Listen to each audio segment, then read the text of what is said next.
Doctor Pankaj Kumar Chaudhary.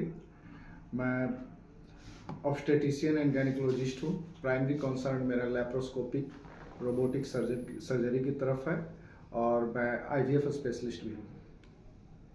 Sir, आज इस clinic में जिस हॉस्पिटल में पहुंचे सर, इनका नाम और इसकी स्थापना कब हुई, थोड़ा दर्शक ये जानना चाहते हैं। ये Devi care hospital IS colony Rupaspur में जो है, ये inauguration professor doctor Mamta Singh ने किया था मार्च 2024 में, और तब तक अभी तक हर महीने सैकड़ों लैप्रोस्कोपिक सर्जरी यहाँ किया जा चुका है। लैप्रोस्कोपिक सर्जरी यहाँ पर बराबर होते रहती है? जी जी। आज अगर देखा जाए तो जिस तरीके से शहरों में इस तरीके से बहुत सारे हॉस्पिटल्स हो चुके हैं सर, और आपका एक खासा नाम है, आप एक डॉक्टर के नाम पे एक खासा है सर, क्योंकि यहाँ पे बहुत ज़्यादा फेमस भी है। हॉस्पिटल तो खैर फेमस है भी। क्या कहना चाहते हैं सर उन लोगों के लिए जो रूरल इलाके में, गाँव में जो महिलाएं रहती है, गाँव में जो पुरुष रहते हैं, जो अपने ट्रैक से हटे हुए हैं और वहाँ पे आज भी ग्रामीण चिकित्सक के चक्कर में पड़े हुए हैं, लेकिन उनको सही राह सही मार्गदर्शन नहीं मिल पा रहा? हमारे विचार से अब इंटरनेट का जमाना है। अनटिल अदरवाइज आप थोड़ा सा भी जागरूक हैं, आप सही जगह पर पहुंच सकते हैं। हर क्षेत्र में, गांव में तो नहीं कहेंगे, लेकिन हर क्षेत्र में कोई बाजार या कुछ ऐसा रहता है जहां पे अच्छे डॉक्टर मौजूद रहते हैं। और पटना जो है हमारे बिहार स्टेट का जो कैपिटल है, ये सेंटर है लोकेशन वाइज, ज्योग्राफी वाइज। आप अभी का जो ट्रांसपोर्ट सिस्टम है, जो यातायात है, चाहे रेलवे हो चाहे रोडवे हो, अच्छा हो गया है कि आप बिहार के लगभग कोने से 4 घंटे का यात्रा करके आप पटना आ सकते हैं। लैप्रोस्कोपिक सर्जरी में ऐसा देखने में लगता है कि महंगा है, लेकिन एक्चुअली ये बहुत कॉस्ट इफेक्टिव रहता है। एक ओपन सर्जरी में जहां ब्लड लॉस मिनिमम 200-300 ml होता है, इसमें average blood loss less than 50 ml रहता है। प्लस हॉस्पिटल स्टे, एक दिन के बाद आप सारा काम कर सकते हैं, रूटीन वर्क। कहने का मतलब है हम खाना खा सकते हैं, कपड़ा पहन सकते हैं, ऑफिस जा सकते हैं। उसमें आपको ओपन सर्जरी में आपको कहने का मतलब है कि कम से कम 8 डेज तो बेड रेस्ट में रहना ही पड़ेगा। तो हमारे विचार से अगर आम पब्लिक का बात करें तो वो लोग इंटरनेट के जमाना में थोड़ा बहुत भी अपना बुद्धि लगा के सही डॉक्टर तक पहुंचना चाहते हैं तो पहुंच सकते हैं। और इवन अभी जो है बहुत सारे मेडिकल कॉलेज लगभग हर जिला में अनाउंस हो चुका है, कुछ लोग ओपनिंग के कगार पे हैं, कुछ ओपन हो चुका है। तो मेडिकल कॉलेज में तो बेहतर गायनिकोलॉजिस्ट और बेहतर डॉक्टर मिलेंगे ही, और मैक्सिमम मेडिकल कॉलेज में लैप्रोस्कोपिक सर्जरी की भी सुविधा है। सर, आपकी इस बात से तो जनता अभी बहुत खुश होगी आपके संदेश सुनकर, बट ये जो समय था, ये अभी के समय में जो आप बता रहे हैं, इसमें तो पूरी तरह जनता खुश है, लेकिन इसके पहले का जो समय था, लैप्रोस्कोपिक सर्जरी जो है वो लोग जानते भी नहीं थे, वहाँ पे उस तरह की व्यवस्था नहीं थी। तो ऐसे में सर वहाँ पे जिस तरह का अंधकार का समय था, लेकिन फिर भी उस जगह पे वो काम होता था। क्या कहना चाहते हैं उस समय? देखिए, लैप्रोस्कोपिक सर्जरी कुछ लोग अभी भी आते हैं जिनको भरोसा नहीं होता है। उनको यही लगता है कि छोटा सा छेद करके सर्जरी कीजिएगा तो निकलेगा कैसे बच्चादानी। उनको एक्सप्लेन करना पड़ता है कि कोई भी मांस निकालते हैं तो उसके लिए एक अलग मशीन होता है जिसको मोर्सेलेटर बोलते हैं। बड़ा साइज फाइब्रॉइड है तो उसको बहुत छोटा छोटा पीस करके बाहर निकालते हैं। हम लोग का टारगेट रहता है कि कम से कम इंसिजन पड़े और कम से कम ब्लड लॉस हो, कम से कम हॉस्पिटल स्टे हो और मरीज पूरी तरह से ठीक होके जाए। तो अगर पुराने समय से बात करेंगे तो जमाना बदल रहा है। फ्यूचर हमारा आगे तो रोबोटिक की तरफ है। रोबोटिक अभी काफी कॉस्टली पड़ रहा है, लेकिन हमें उम्मीद है कि फ्यूचर में आम लोगों के लिए वो अफोर्डेबल बनेगी। देवी केयर हॉस्पिटल जो है अभी रोबोटिक का काम कर रही है सर, या नहीं, अभी देवी केयर में रोबोटिक नहीं है, सिर्फ लैप्रोस्कोपिक हिस्टेरोस्कोपी सर्जरी होता है। बात करते हैं सर गायनी की। हाँ। गायनी के बारे में अगर कहा जाए तो सर जो गर्भावस्था का जो एक आता है, जो उसने बात की भाई, आप गर्भावस्था के शुरुआती लक्षण जिसको बोलते हैं वो बेसिकली क्या है? आपका पूछने का मतलब है कि प्रेगनेंसी का शुरुआती लक्षण? जी। तो शुरुआती लक्षण तो पहला चीज यही है कि मेंस नहीं आता है। सबसे पहला सिम्टम कि आपका मेंस डिले होगा, मतलब आएगा ही। एक सिम्टम हो गया, उससे भी अनभिज्ञ है कि मेंस रुक गया है, पता नहीं प्रेगनेंसी है कि नहीं। दूसरा चीज आपको फील होगा थोड़ा सा गिड्डीनेस, जिसको चक्कर आना बोलते हैं, और उल्टी जैसा फील होगा। उल्टी होगा या उल्टी नहीं भी हो सकता, फील होगा। ये शुरुआती लक्षण है। और अभी हमको लगता है हर जगह पे यूरिनरी जो प्रेगनेंसी टेस्ट किट है 50 रुपया से शुरू होता है, उसका दाम अवेलेबल है। वो कोई भी महिला उसको खुद से अपने घर में कर सकती है उस किट का यूज करके प्रेगनेंसी कंफर्म करने के लिए। देखा जाए सर, तो पीरियड्स की बात आपने जो शुरुआती दौर में कहा कि पीरियड्स रुक जाती है, सर पीरियड्स में दर्द ही क्यों होता है? देखिए, पीरियड में थोड़ा बहुत क्रैम्प्स जो है वो यूजुअल है। अगर किसी को पीरियड में ज़्यादा दर्द है तो वो पैथोलॉजिकल हो सकता है, उसमें इन्फेक्शन हो सकता है। जो बहुत कॉमन है, जो पीरियड्स में दर्द होता है उसको डिस्मेनोरिया बोलते हैं हम लोग। और जो बहुत ज़्यादा दर्द होता है जो कि बियरेबल नहीं है और मेडिकेशन लेना पड़ रहा है आपको, तब एंडोमेट्रियोसिस एक कॉमन बीमारी है और उसका चांस बहुत ज़्यादा रहता है। तो उसको प्रॉपर फिर डायग्नोसिस के बाद प्रॉपर ट्रीटमेंट दिया जाता है। इवन कभी कभी सर्जरी का भी जरूरत पड़ जाता है। सर जब ये गर्भावस्था के दौरान जो है एक आहार की बात होती है, तो आहार किस तरह की लेनी चाहिए महिलाओं को? एक बेहतरीन संदेश। आहार तो अभी हर कोई जागरूक हो रहा है और आहार में हम बताएंगे कि नेचुरल डाइट लें, जो हम लोग घर में खाना खाते हैं, बाहर का खाना अवॉइड करें। खास करके जो वुमेन्स 40+ हो रही हैं उनका देखिएगा तो शरीर फैलने लगता है, वजन बहुत ज़्यादा बढ़ने लगता है। तो उस कंडीशन में सिर्फ डाइट ही नहीं मायने रखता है, उस समय एक्सरसाइज भी मायने रखता है। तो शरीर को हेल्दी रखने के लिए आपको डाइट के साथ एक्सरसाइज पे भी ध्यान देना होगा। डाइट में आपको बैलेंस डाइट और ख़ास करके जो है नेचुरल डाइट, जो हम लोग हरा साग सब्जी खाते हैं और जो है ग्रीन के अलावा जो है दाल पीना, इसके अलावा अगर नॉनवेज खाते हैं तो नॉनवेज भी वीकली या कभी कभी वीकेंड पे जो भी लेते हैं उसको लेते रहना चाहिए। आपका कैलोरी रिक्वायरमेंट जो है, आपका रिक्वायरमेंट से ज़्यादा कैलोरी इंटेक ना हो, उसका खास ध्यान रखें, क्योंकि वही आपका वजन निर्धारित करने में बहुत ज़्यादा मायने रखता है। और साथ साथ आप रेगुलर एक्सरसाइज भी करें। सर एक होता है यीस्ट इन्फेक्शन, उसका लक्षण क्या सर, और इसके वो देखा जाए तो इसकी शायद बैक्टीरियल वेजाइनोसिस का बात कर रहे हैं। हाँ, तो ये वल्वोवेजाइनल इन्फेक्शन में होता है, उसमें मैक्सिमम तो मिक्स्ड इन्फेक्शन ही होते हैं और उसका ट्रीटमेंट बहुत ही अब कॉमन है और ये बीमारी भी बहुत कॉमन है।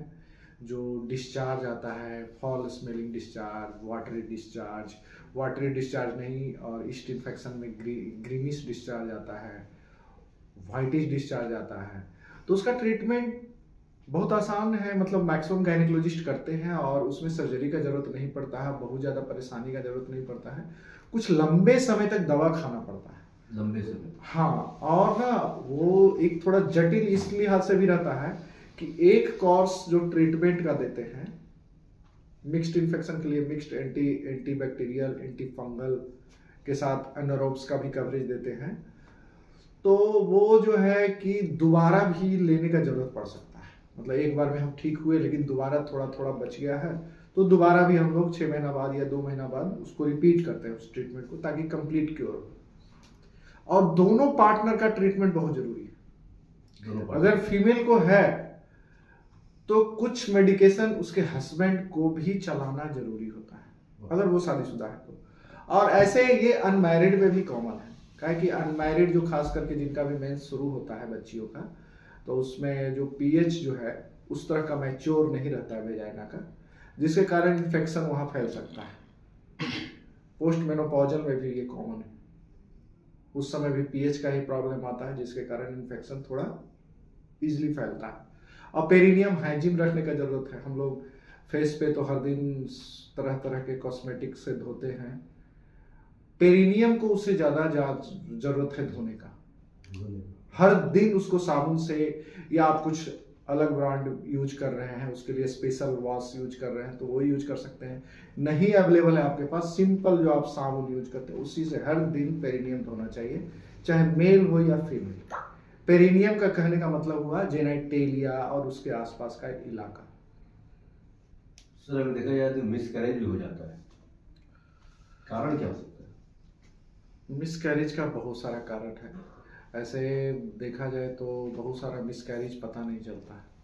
कहने का मतलब है बायोकेमिकल प्रेगनेंसी होता है। मतलब कि मिसकैरेज का एक जो बड़ा कारण है, अगर बहुत सारा कारण डिस्कस करेंगे तो बहुत टाइम लगेगा। एक बड़ा कारण ये है कि जो बॉडी है और जो नेचर है हम लोग का, वो हेल्दी बेबी या हेल्दी चीज़ को सेलेक्ट करती है।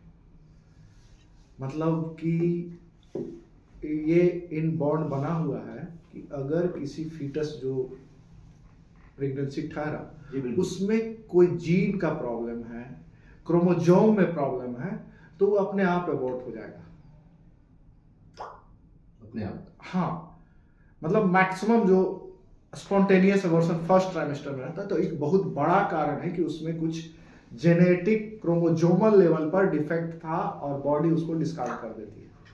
तो उसका बहुत ज़्यादा टेंशन नहीं लेना चाहिए। रिपीटेड मिसकैरेज एक चिंता का विषय है, उसमें हम लोग इन्वेस्टिगेट करते हैं। ऐसे कोई भी कपल या फीमेल रहेगी तो उनके लाइफ में मतलब मोर देन 50% की कोई ना कोई स्पॉन्टेनियस अबॉर्शन होता ही है। सर, आज हम लोग एक बेहद ही, हम मीडिया वालों को एक बेहद ही इतनी खुशी हो रही है कि आज एक हम लोग मेल जिसको बात करते हैं गायनी से बात कर रहे हैं, जिनका अच्छा खासा एक्सपीरियंस है और हम लोग को बहुत सारा नॉलेज भी मिल रहा है एक मेल गायनी से। अब तक तो लोग फीमेल गायनी से ही हम लोग मुलाकात कर रहे थे और उससे संदेश ले रहे थे, लेकिन एक मेल गायनी से हम लोग संदेश ले रहे हैं, ये हम लोग के लिए बड़ी खुशी की बात है और बहुत बड़ी बात है सर। जेंडर न्यूट्रलाइज होना चाहिए। हम लोग बिहार यूपी में ही ऐसा है कि स्त्री रोग विशेषज्ञ का मतलब है स्त्री। आप बाहर निकलिए, बंगाल उड़ीसा में आपको कोई भी फीमेल गायनेकोलॉजिस्ट बहुत रेयर मिलेगी। मुंबई की तरफ जाइएगा, महाराष्ट्र साउथ में, उधर जेंडर न्यूट्रल है, उधर गायनेकोलॉजिस्ट लोग खोजते हैं। ठीक है, ऐसा नहीं है कि स्त्री रोग विशेषज्ञ सिर्फ स्त्री होंगे, है ना। हम लोग अच्छा इलाज के लिए जाते हैं किसी डॉक्टर के पास, तो हम पब्लिक से यही कहेंगे कि आप अच्छे अपने लिए गायनेकोलॉजिस्ट खोजिए, है ना। ये नहीं कि एकदम लेडीज ही होना चाहिए। जी, क्या सर, अब हम बगल में मेरे बैठी जो महिला डॉक्टर है उनसे भी थोड़ा सा। हाँ जी, बात कर लीजिए।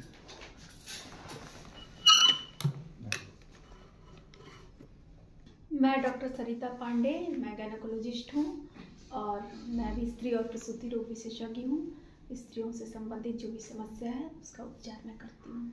मैम, सबसे पहले तो हम लोग को भी खुशी की बात है कि आज हम लोग जिनके पास आए हैं वो एक मेल गायनी है और उनसे भी हम लोग संदेश प्राप्त किए। क्या आप उनसे इस बात से सहमत हैं?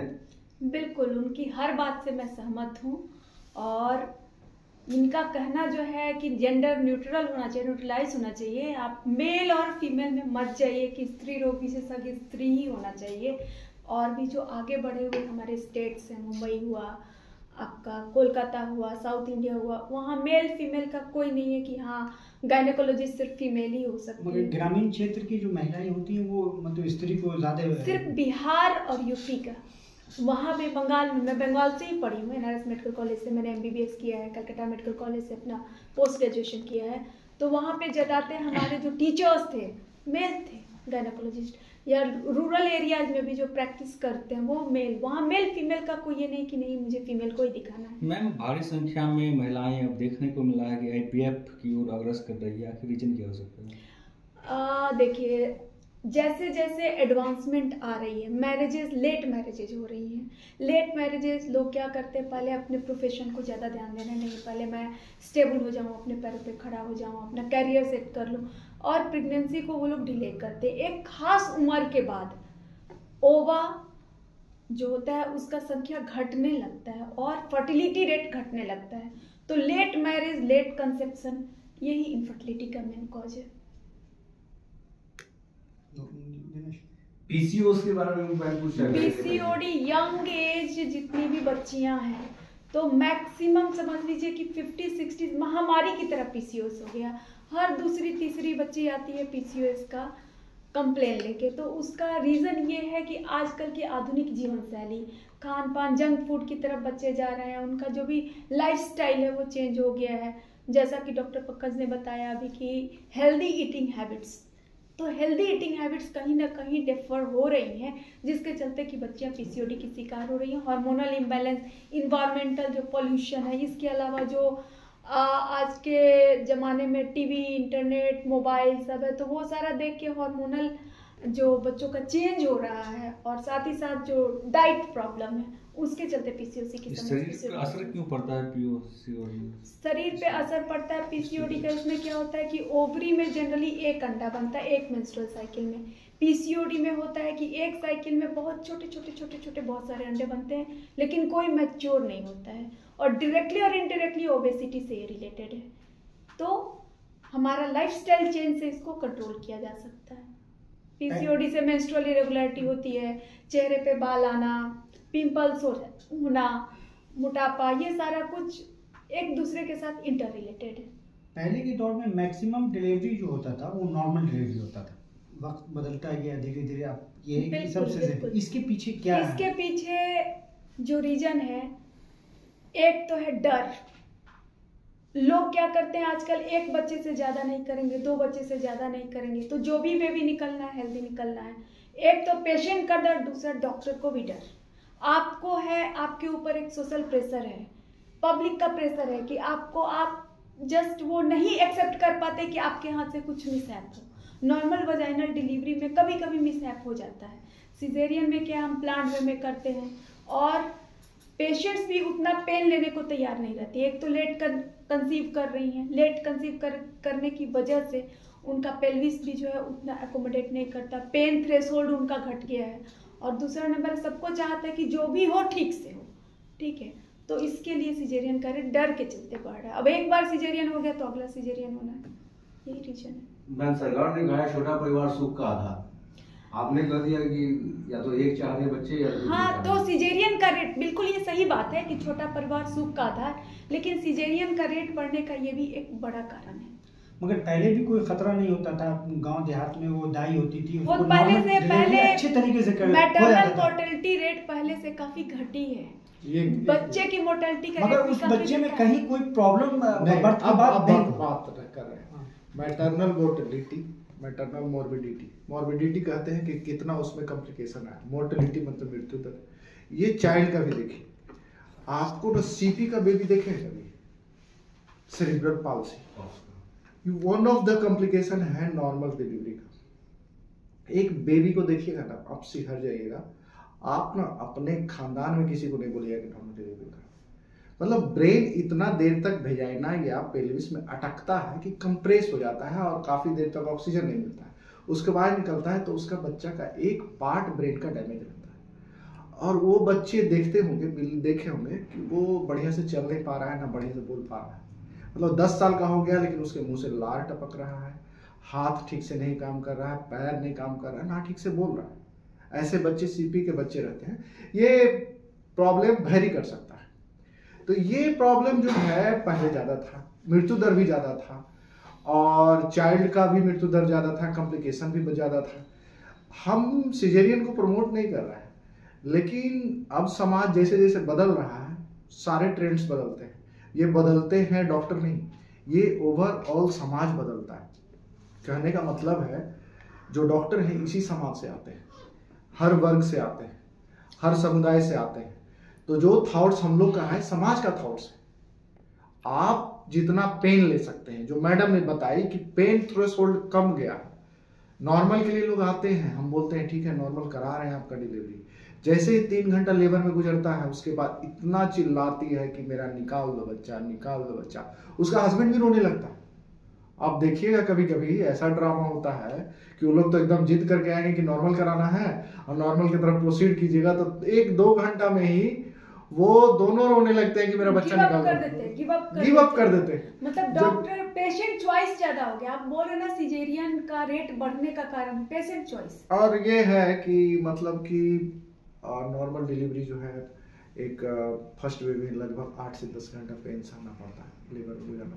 नहीं, जैसा कि आपने बताया कि जैसे मेंटली कुछ इफेक्ट हो जाते हैं नॉर्मल डिलीवरी में। हाँ, अभी सिजेरियन भी होता है, उस तरह के बच्चे अभी भी आ रहे हैं। नहीं, सिजेरियन में कम चांस, अगर लेबर में नहीं गई है तो बहुत कम चांस रहता है। वो एक्सपेक्टेड लेबर में गई कि मतलब बच्चा को नॉर्मल कराया जा रहा था और वो अटक गया बच्चा, अब सिजेरियन किया गया है और उसमें डिले होता है। मान लीजिए कहीं नॉर्मल गाँव में जो आप बता रहे थे कि दाई करा